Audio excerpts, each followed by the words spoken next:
আসসালামু আলাইকুম। কেমন আছেন আপনারা সবাই? নিশ্চয়ই ভালো আছেন। আলহামদুলিল্লাহ, আমিও ভালো আছি। অনেক দিন পর একটা ভিডিও নিয়ে আসলাম। আসলে ব্যস্ততার কারণে তেমন একটা ভিডিও দেয়া হয় না। আর আজকে আমরা ফুচকা খেতে এসেছি। এই ফুচকার দোকানটা রংপুর নগরীর খামার মোড়ে অবস্থিত। আর এখানে হরেক রকমের ফুচকা পাওয়া যায়।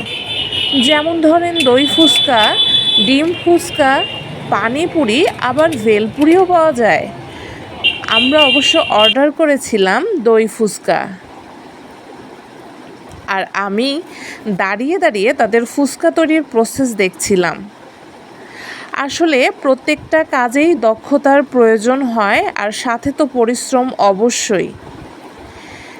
ফুচকার এই পুরটা যত বেশি মাখানো হবে, ফুচকার স্বাদ তত বেশি দ্বিগুণ হবে। উনি সুনিপুণ হাতে ফুচকার পুরটা মাখাচ্ছিলেন। আর উনি ফুচকা তৈরি করার সময় একটা ফুচকা টেস্ট করার জন্য আমাকে দিয়েছিলেন।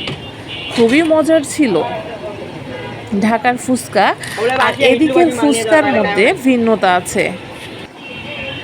আমার যেহেতু দই ফুচকা পছন্দ, তাই আমি দই ফুচকা অর্ডার করেছিলাম। সাথে অবশ্য আমরা ডিম ফুচকা অর্ডার করেছিলাম। আপনাদের কি ফুচকা পছন্দ, ডিম ফুচকা না দই ফুচকা? অবশ্যই আমাদের কমেন্ট সেকশানে জানাবেন।